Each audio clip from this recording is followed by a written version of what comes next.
Hello बच्चों, sky learning में आपका फिर से स्वागत है। तो बच्चों आज हम स्टार्ट करेंगे ग्रेविटेशन का अगला लेक्चर। तो question number 37 and question number 38 ये दो क्वेश्चंस करेंगे।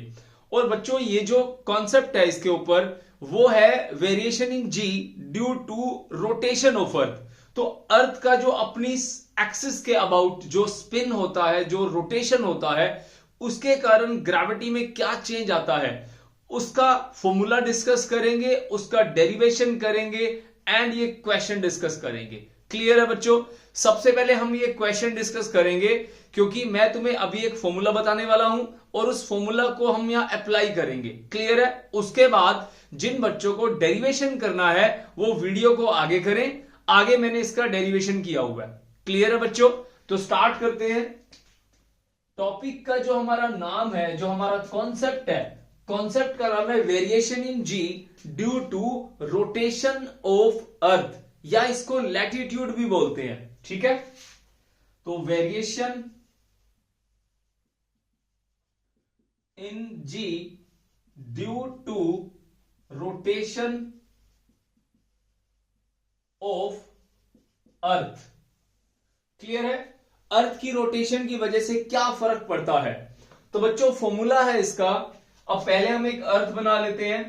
डायग्राम समझना जरूरी है। ये हमारे पास क्या है? अर्थ है। अब ये हमारे पास इसका पोलर एक्सिस हो गया। ठीक है? पोल में से जो पास होता है इसके अबाउट ये घूम रही है ऐसे, और ये इसका इक्वेटर हो गया। ठीक है? तो यहां पे कोई भी ऑब्जेक्ट है जिसका मास m है मान लो, तो ये यहां से इक्वेटोरियल प्लेन से फाई एंगल ऊपर है। क्लियर है? डेरिवेशन बाद में करेंगे, पहले फॉर्मूला बता रहा हूं। तो यहां पे ग्रेविटी की वैल्यू अलग होगी क्योंकि आपने पढ़ा है कि due to due to equatorial line और ड्यू टू हमारा यहां पे क्या है? Polar axis. ग्रेविटी की वैल्यू बदलती है। क्यों? क्योंकि इक्वेटर के ऊपर ग्रेविटी की वैल्यू जो होती है वो अलग होती है और पोल के ऊपर अलग होती है। तो इन बिटवीन देम चेंज होती हुई जाएगी ना। तो यहां से लेके यहां तक ये चेंज होती हुई जाएगी। क्लियर है? तो यहां पे ग्रेविटी की वैल्यू कितनी होगी? G dash is equal to G minus are omega square cos square five. तो बच्चों ये फॉर्मूला नोट कर लो। ठीक है? इस फॉर्मूला के अंदर जी क्या है? ग्रेविटी 9.8 या हम 10 ले सकते हैं according to given to you, and R is the radius of earth, omega is the rotation speed, angular speed, जो अर्थ हमारी एक्सिस पे से घूम रही है। क्लियर है? उसकी वैल्यू है ओमेगा। कोस स्क्वायर फाइव, फाइव क्या है यहां पे? जो हमारा इस इक्वेटर से एंगल बनता है। अगर आप मान लो यहां से ऐसे मूव कर रहे हो, इक्वेटर पे फाइव की वैल्यू 0 होगी और जब आप पोल पे पहुंच जाते हो तो वैल्यू क्या हो जाएगी? 90 डिग्री हो जाएगी। क्लियर हो गया? समझ में आ गई बात? तो ये फॉर्मूला है बच्चों। इस फॉर्मूला को अब हम अप्लाई करेंगे। तो ये जी डैश क्या है? ग्रेविटी की वैल्यू जो बदल रही है जैसे जैसे आप यहां पे एंगल बदल रहे हो। क्लियर होगी बात? समझ में आ गया? तो फॉर्मूला नोट करो बच्चों। अब लगाएंगे इसको क्वेश्चन नंबर 37। अब जो पहली बार इस वीडियो को देख रहे हैं, 37 का मतलब है यहां पे कि हमने जो पीछे वाले लेक्चर करे हैं उनमें क्वेश्चन नंबर 1 से स्टार्ट है। प्लेलिस्ट इसके डिस्क्रिप्शन के अंदर है, आप वहां से जाकर के स्टार्टिंग से कर सकते हो। क्लियर है बच्चों? ओके, स्टार्ट करते हैं बच्चों। फॉर्मूला नोट करो। क्वेश्चन नंबर 37 क्या कहता है? स्टेटमेंट पढ़ो इसकी।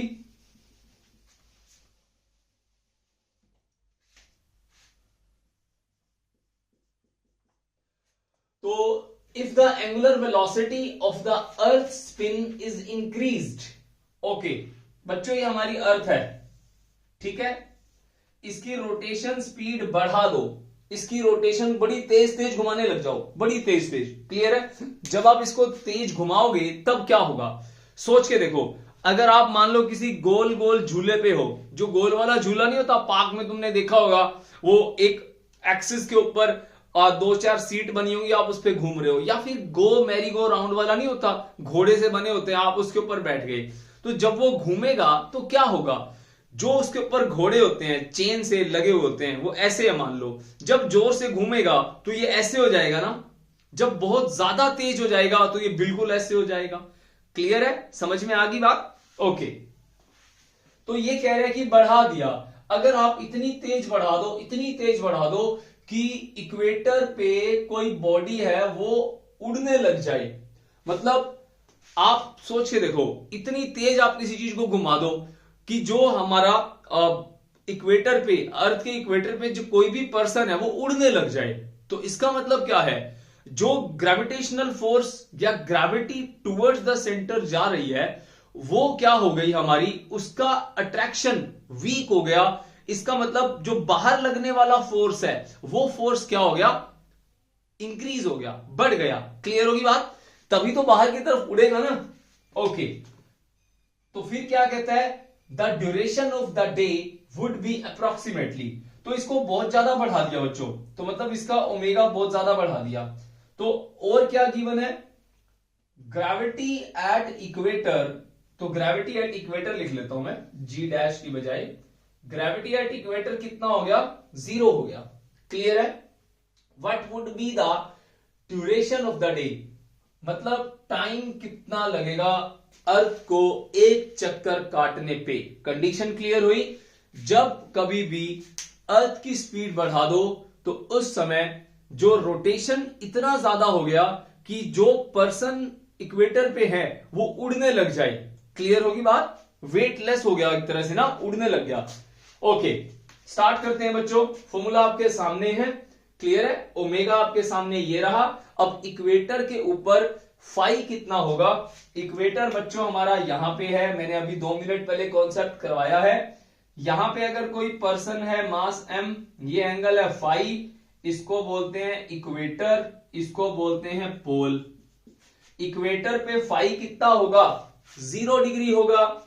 तो इस फॉर्मूले को यूज करते हैं, gravity at equator G minus are omega square cos square phi.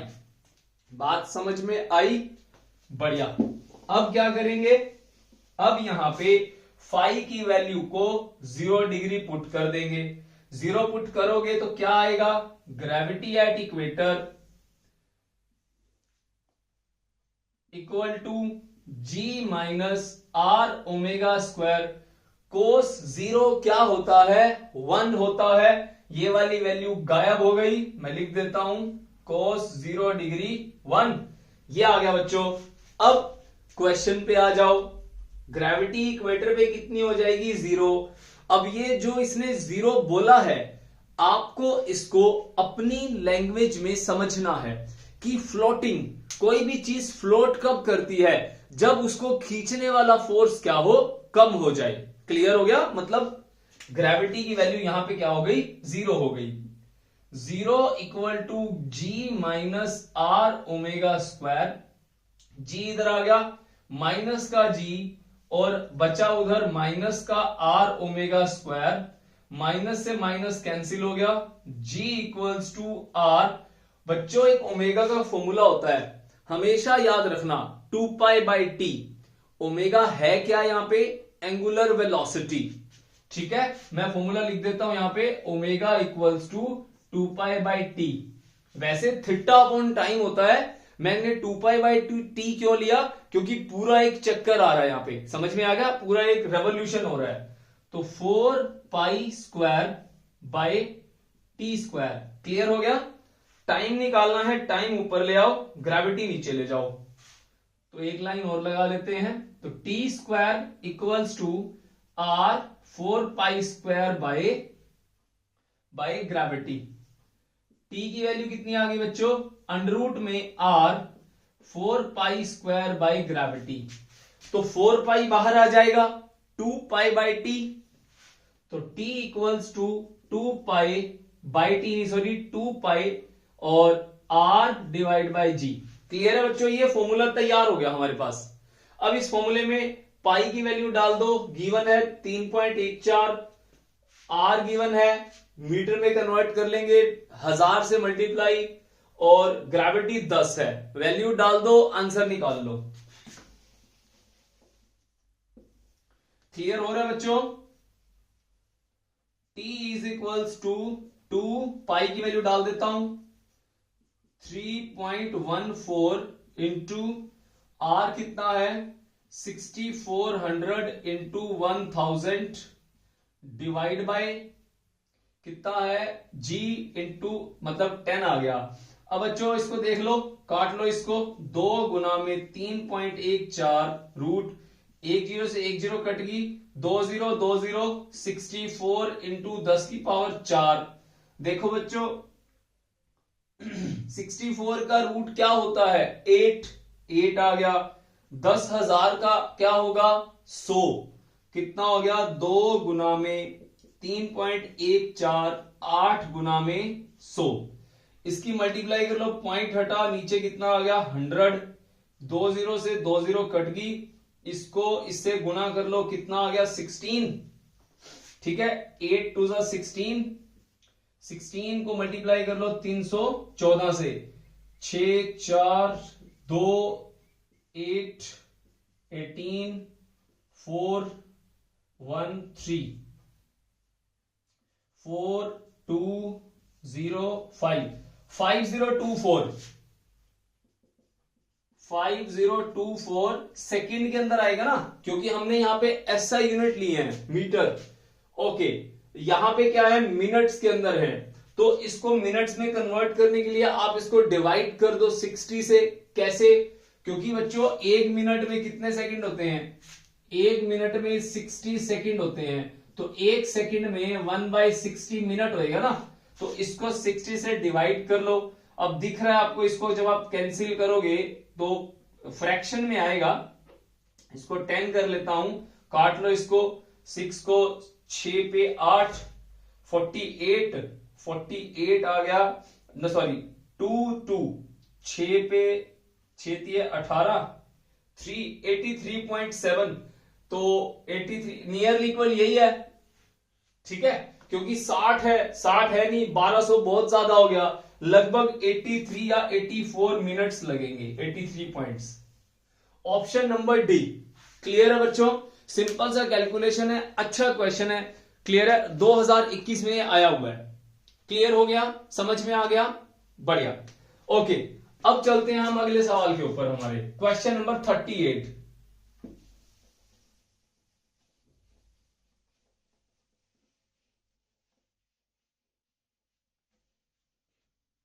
Formula याद रखना है बच्चों, ये डेरिवेशन में कराऊंगा अभी, ऊपर वाला क्वेश्चन रब कर रहा हूं।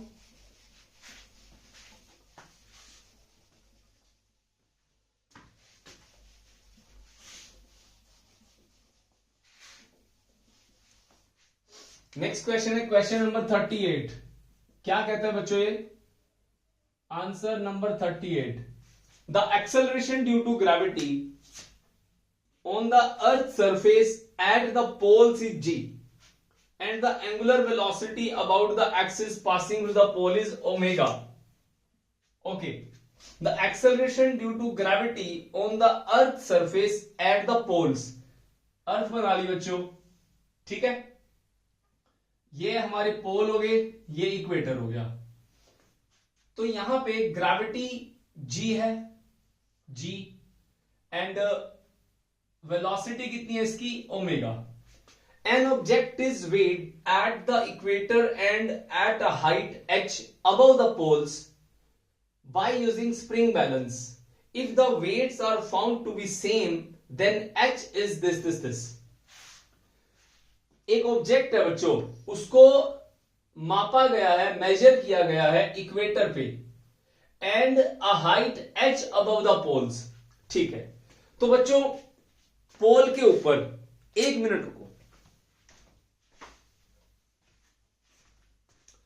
ये हमारे पास अर्थ है, क्लियर है, मान लो ये अर्थ है, ठीक है, तो अर्थ पे हमारा ये वाला एक्सिस हो गया, जहां पे ये कोस्को लिखा हुआ है, ये क्या हो गया इक्वेटर, क्लियर है, और ये क्या हो गया हमारे पास पोल, ये पोल हो गया हाइट। तो यहां से पोल से h ऊपर, यहां पे ये h ऊपर, ठीक है, यहां पे एक ऑब्जेक्ट को तोला गया, ये ऑब्जेक्ट है, इसको तोल लिया, क्लियर है, इसका जो वेट है वो इक्वेटर के वेट के इक्वल आ रहा है, बात समझ में आई।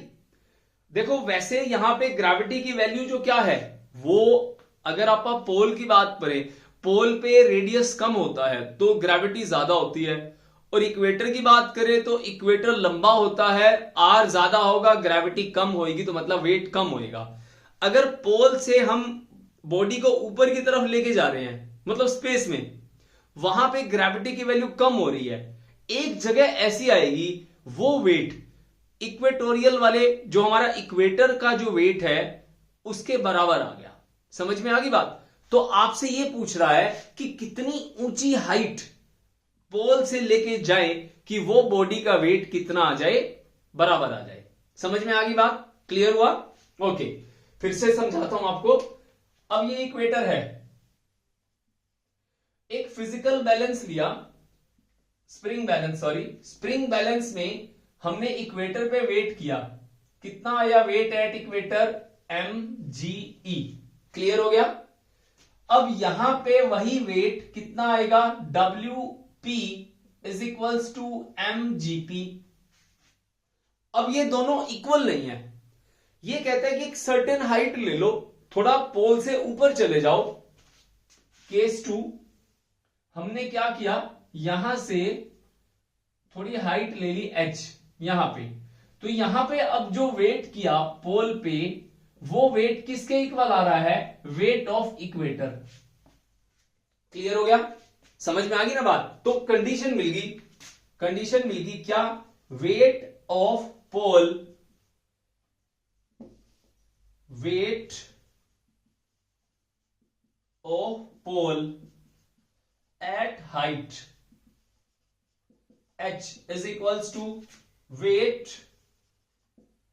of object, weight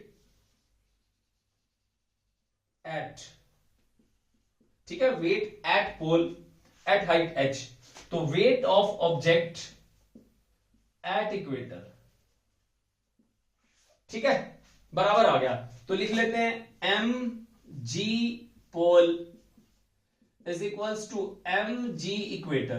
मास से मास तो कैंसिल हो जाएगा क्योंकि मास तो सेम रहता है हमेशा। ग्रेविटी एट पोल क्या होगा? ग्रेविटी एट पोल, तो बच्चों हमें फॉर्मूला यूज करना पड़ेगा रोटेशन वाला, क्योंकि यहां पे बोल रहा है हमारे को पोल एंगुलर वेलोसिटी ओमेगा, तो बच्चों फॉर्मूला यूज करेंगे। ग्रेविटी एट इक्वेटर क्या होता है? g minus are omega square cos square 0 degree. तो gravity at equator g minus are omega square, ये वैल्यू आ गई। क्लियर हो गया?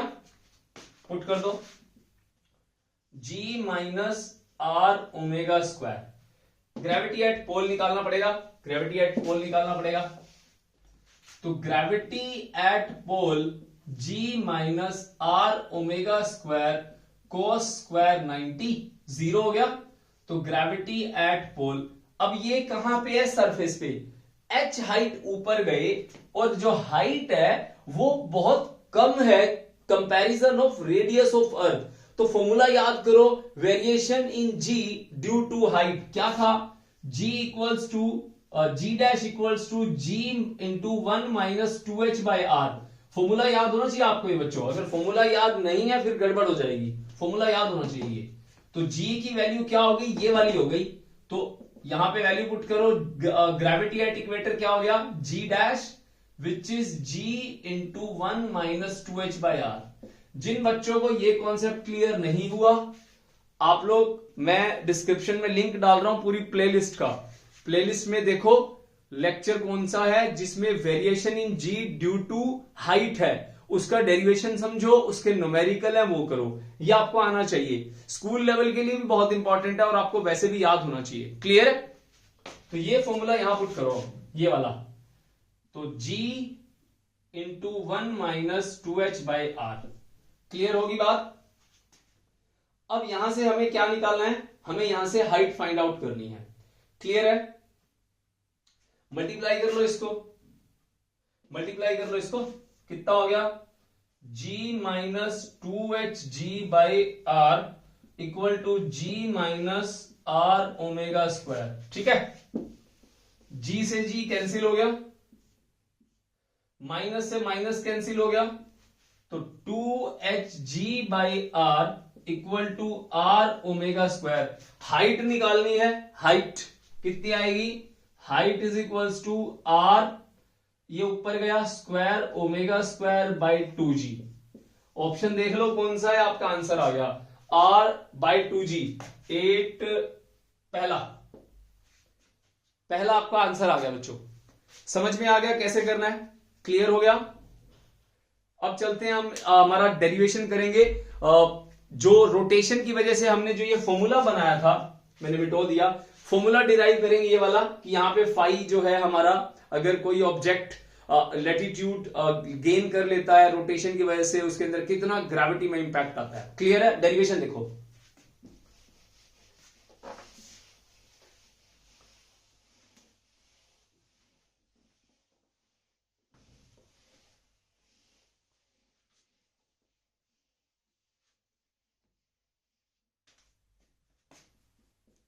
Variation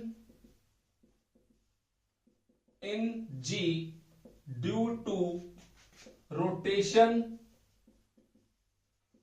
of earth or latitude। Clear है, ग्रेविटी में क्या फर्क पड़ता है।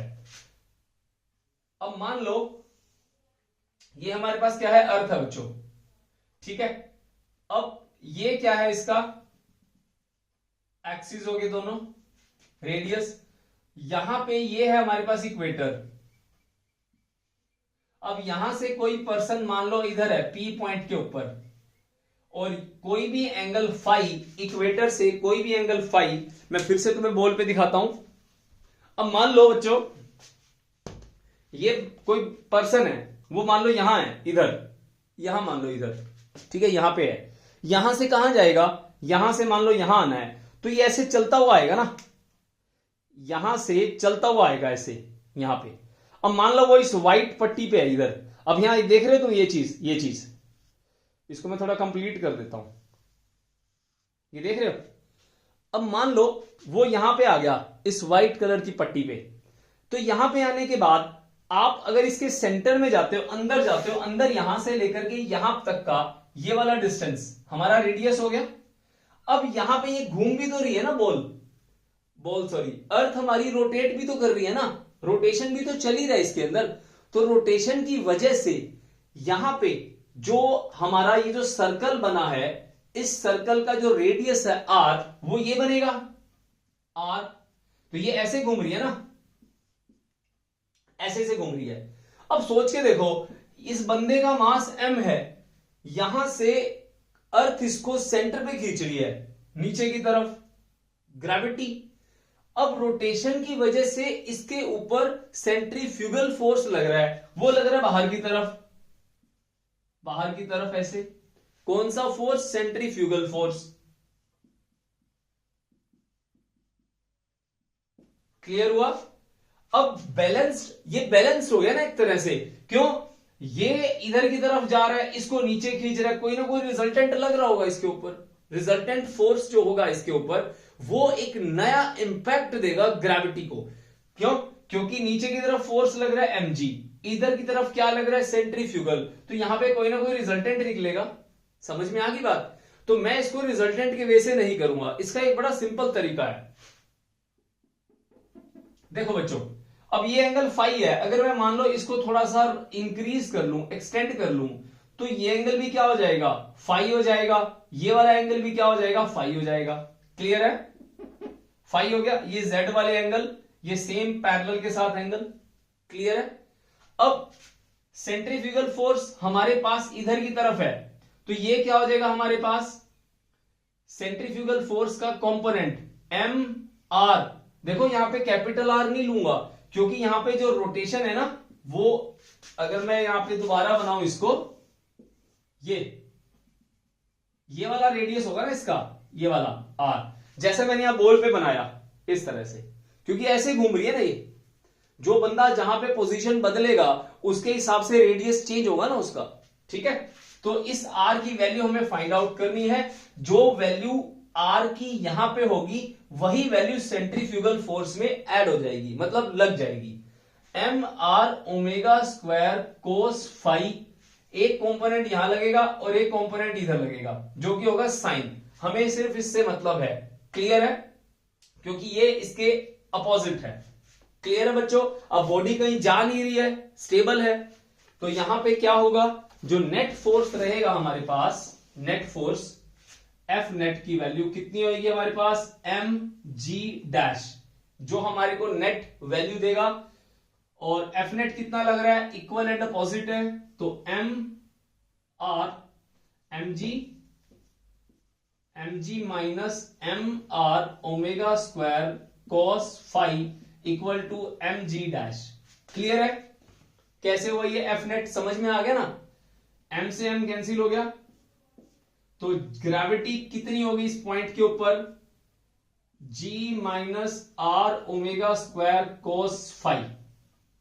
क्लियर? अब आर की वैल्यू पता करनी है।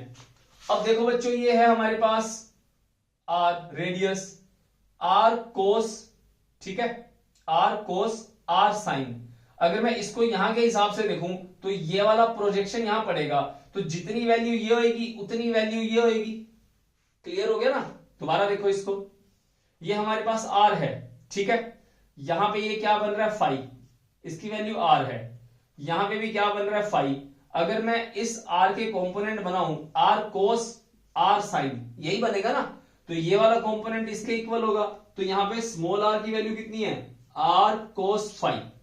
तो ग्रेविटी कितनी हो गई बच्चों, g minus r cos phi omega square cos phi.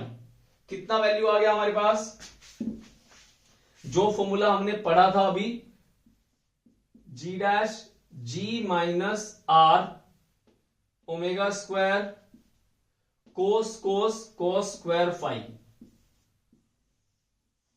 समझ में आ गया? अगर ऑब्जेक्ट आपका यहां पे होता है तो ये एंगल क्या हो जाएगा, 0। अगर ये पोल पे चला जाता है तो क्या हो जाता है, एंगल 90। याद रखना इस चीज को, gravity at equator and gravity at pole कितना होगा, special cases. Number 1, gravity at equator क्या होगा, फाई की वैल्यू 0 डिग्री पुट कर दो फॉर्मूला के अंदर, तो ग्रेविटी एट इक्वेटर कितना हो गया, g minus are omega square cos square 0 degree. तो ग्रेविटी एट इक्वेटर कितना हो गया, g minus are omega square. समझ में आ गया? क्लियर है? दूसरा इसके अंदर क्या होगा, ग्रेविटी एट पोल, इसको जीपी बोल देते हैं, तो फाई की वैल्यू क्या हो जाएगी, 90 डिग्री, क्योंकि ये ऑब्जेक्ट जब यहां आ जाएगा तो ये एंगल क्या बनेगा, 90। तो कितना हो जाएगा gravity at pole, g minus are omega square cos square 90, cos 90 0, तो ग्रेविटी एट पोल कितना हो गया, g, which will be equal to 9.8 और 10 according to given to you. Clear हो गया बच्चों? समझ में आ गई बात? तो ये था बच्चों impact of rotation of earth. Clear है? ये मेथड थोड़ा आसान है, एक बार फिर से इसको क्विक रिव्यू कर लेते हैं। एक बंदा है जो इक्वेटर पे है, वो पोल की तरफ जा रहा है, तो यहां पे क्या हो रहा है, जब जैसे जैसे वो जगह चेंज कर रहा है एंगल बदल रहा है, और दूसरा यहां पे क्या हो रहा है, इस आर की वैल्यू चेंज हो रही है, स्मॉल आर की वैल्यू। क्लियर हो गया? और हमारा जो अर्थ है वो अपने एक्सिस पे ओमेगा की स्पीड से रोटेट कर रहा है। क्लियर? अब जब ये इस पॉइंट पे पहुंचता है तो यहां पे दो तरह के फोर्स लगते हैं, एक सेंटर की तरफ mg, एक बाहर की तरफ सेंट्रीफ्यूगल। ऑब्जेक्ट स्टेबल है, ठीक है, और दूसरा क्या है, हम लोग सेंट्रीफ्यूगल फोर्स के दो कंपोनेंट बना लेते हैं, क्या, एफ सी कोस और एफ सी क्या हो जाएगा, साइन। हमें कोस वाला कंपोनेंट ले लिया जो इसके क्या है, अपोजिट है। तो एफ नेट की वैल्यू क्या है, एम जी, जो कि रिजल्टेंट देगा हमारे को, जिसकी वजह से हमारे को नेट ग्रेविटी मिल रही है। तो एफ नेट कितना लग रहा है, M G minus M R omega square cos square phi, cos phi M G dash, M से एम कैंसिल हो गया, जी डैश की वैल्यू हमने फाइंड आउट कर ली, आर की वैल्यू आर कोस फाई है, कॉम्पोनेंट से मैं तुम्हें बता चुका हूं, क्योंकि आर यहां पे जो है फाई पे है, यहां आर कोस बनेगा, यहां आर साइन बनेगा। आई होप आपको ये वीडियो समझ में आ गया होगा बच्चों। मिलते हैं अगले लेक्चर के अंदर कुछ नए टॉपिक्स के साथ, ग्रेविटेशन ही चलेगा अभी कुछ दिन। ठीक है बच्चों, बाय बाय, टेक केयर।